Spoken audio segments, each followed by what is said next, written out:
Hey guys, Dirty H here, and welcome to Spain.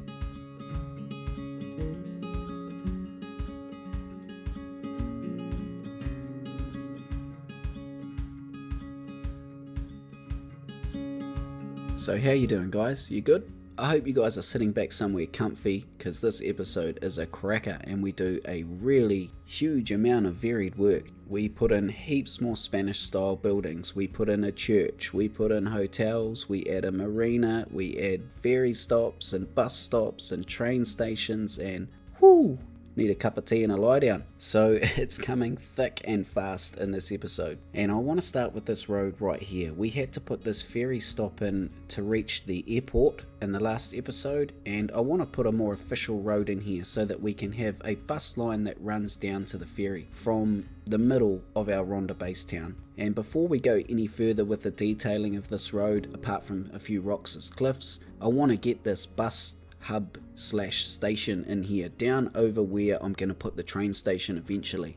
So here I'm actually just using the vanilla bus depot. I think it's just the normal bus depot, and I'm also trying to fit another like international bus hub in here, but eventually I give up on that idea. And then without detailing around the building too much, I want to get these bus lines in and working, because they really need to go in now. The citizens are just demanding it pretty much. So I'm going to run a few lines here, and the first one's going to go from that hub into the marketplace in the middle of our Ronda base town. Then there's going to be another line that goes from that marketplace over to the old town part of this town, which is yet to be built up and we'll visit later in this episode. And then finally I'm going to run a bus line from that old town down to the ferry depot on the coast. I've also had a kind person hit me up on my Discord and offer to make some cool Ibiza style party buses, so stay tuned for those coming up.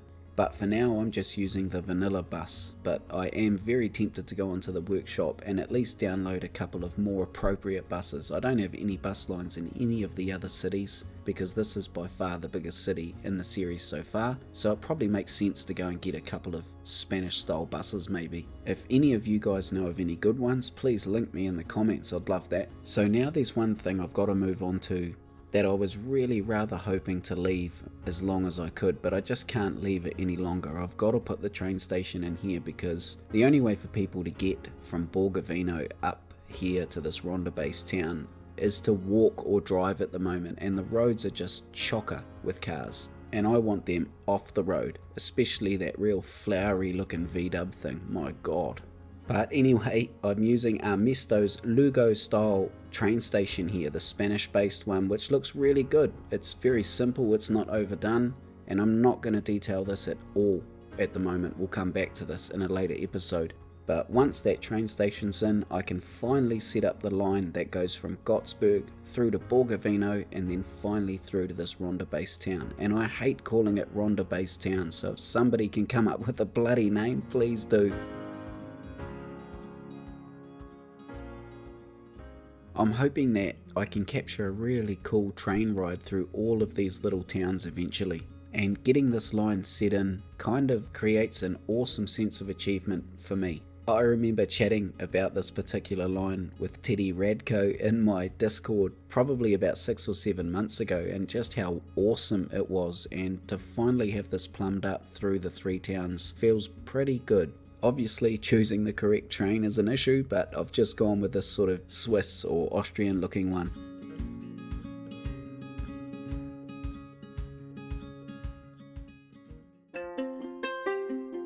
Next I want to start developing the part of the town that's down by the coast where the ferry stop is. So let's jump on Google Earth, and I want to show you guys where I'm taking inspiration from. There's another island out here next to where Ibiza is, and it has a city on it called Palma.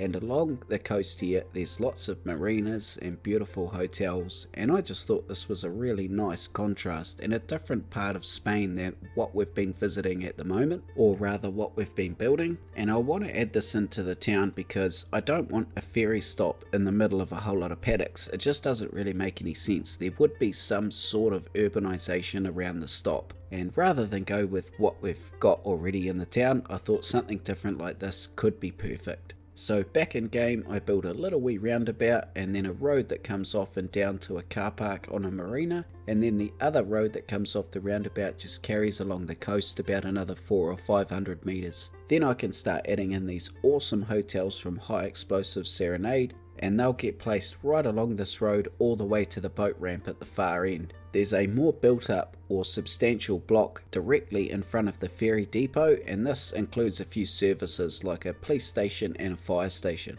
I also bring the paddocks behind these buildings in as close as I can and detail them up a bit.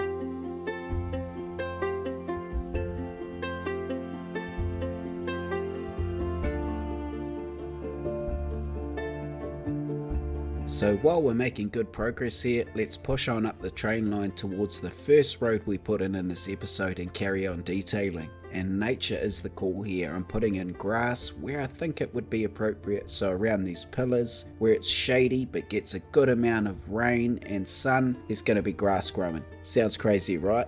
But it all helps make it look more realistic. And once we've finished plopping down grass everywhere, we can push onto this road here where we put these cliffs around at the beginning of the episode and detail this properly. So in regards to this cliff, I'm trying to make it so that part of it is monolithic or we cannot see the joins between these rocks, and then I'm using a different textured rock to make it look like there's jut-outs every here and there. And my number one rule with detailing nature is imperfection is perfection. So don't be a perfectionist if you're doing this in your city, just roll with it. I guarantee you'll find the less you push it, the more beautiful it will be.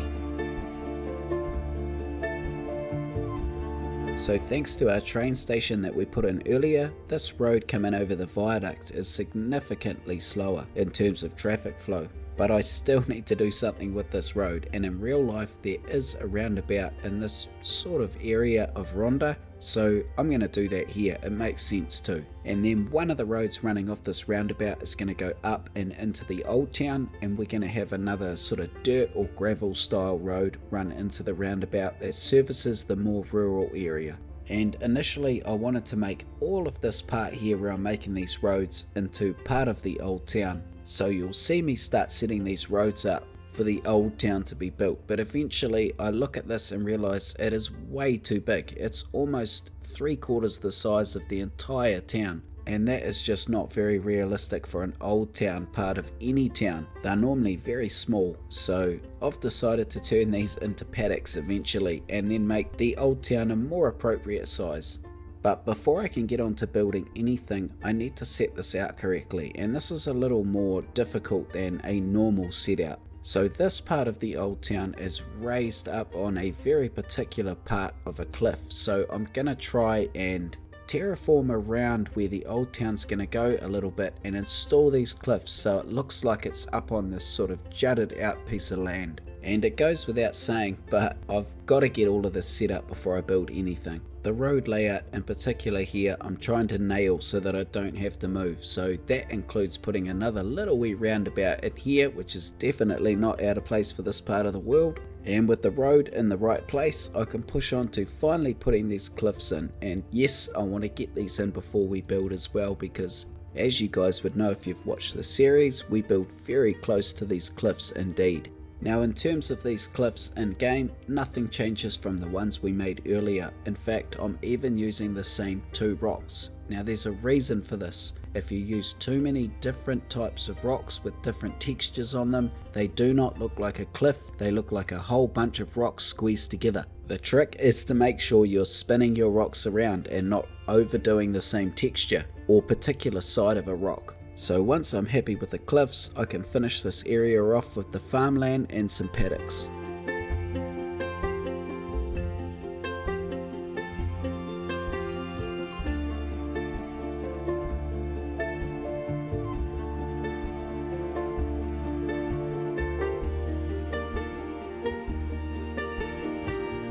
So now I can finally start putting these buildings in the old town, and I want to start with the most important ones here and then work my way down. So we're starting here with a church, and I'm also going to put like a town hall or an old sort of community building on a corner here.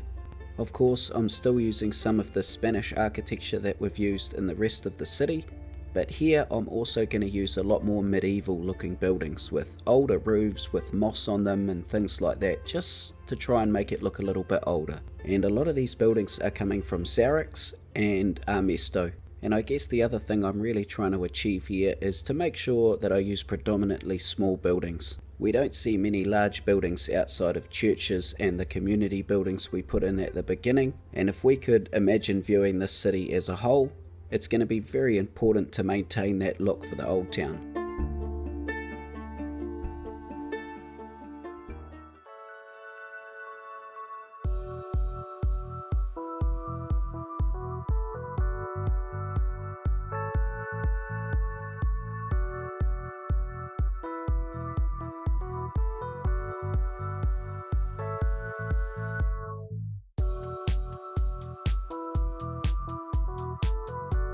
So if you guys had a keen eye, you may have also noticed in those cinematics that I installed some old fort walls around our roundabout as well, and I'm going to extend those here. When we look at this old part of Ronda, you can see that these walls are everywhere, and these are pretty normal for most old towns throughout Europe in one way or another. Now when we consider that these are probably 1,000 years old or older, I want to represent these in a way that looks like such. So these are broken, some of them are hanging off the cliff, they're covered in vegetation, maybe they've removed a couple of sections to put roads through and they don't really make complete sense now or make a complete loop. But these walls are really going to help push that old vibe here and really set the old town apart from the rest of the town. I've also tried to make them look like they're a natural extension of this cliff here, and I've added some nature at the bottom of the cliff to try and make it look a bit more realistic, as this particular area may be too steep to farm on. So finally, let's swing around and finish off the episode by filling out this piece of land here with farm paddocks. Now these paddocks are going to be similar to the ones we put down by the coast, but one thing's going to be a little bit different. These are going to be much more focused on actual farming. So the farm housing we had down by the coast had pools and was quite flash and maybe a bit more upmarket than what I'm going for here. So first things first, we get the lime roads in, and these are just the gravel roads from the vanilla game. And these are supposed to look like they're running in pretty unique and odd directions because they're following the terrain, and the terrain is very up and down. So I pretty much run a loop around here and then just have these little dead ends where they run down to the housing that we're going to install. So how do I make these look more like farmhouses? Well, I'm going to put more rusty types of garages around the place. I'm going to use props like tractors and trailers and just have general untidiness and farming machinery around the place. We're not going to see any pools or anything like that, but we will see lots more veggie gardens and personal orchards around the properties. And I've also added power lines in here, and I may do this with the rest of the town yet. I think I'll just wait to hear from you guys. So once I've finished with the first one here and I've got a basic model, I can swing around and finish the rest of the properties on this part of the map. And I'm going for variation here. I want none of these two properties to be the same, although they do follow all those same principles we went over just before. And once I've got all of those properties in, I can push on to finishing off these paddocks, and it starts with fences, and I'm trying to vary these as well. Considering we're going for a realistic look here, there's no way we would use the same fence around every paddock here. So some of them are wood, some are painted wood, some of them are wire fences, some of them are even hedges. And once I've established those boundaries, we can fill in with different types of paddocks. And we also burn the ground off in a couple of places with that awesome burnt looking ground texture from Theme Mixer 2. And what a beautiful vibe this area gives off when it's all complete.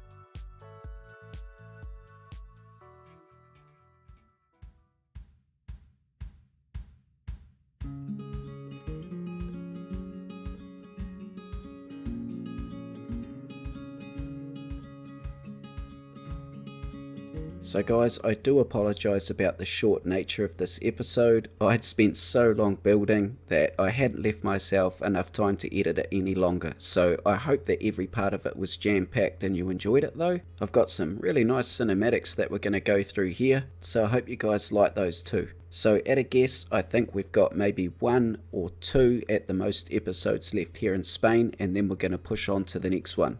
I really hope to get a cinematic video out showcasing our little Ronda based town here within the next couple of weeks, so keep an eye out for that as well, guys. So thanks for tuning in. If you've enjoyed the video, give it a thumbs up. I really appreciate that, and it helps spread me around to new viewers. And take care of yourselves, guys. I'll see you on the next episode of Europe in Detail. See ya.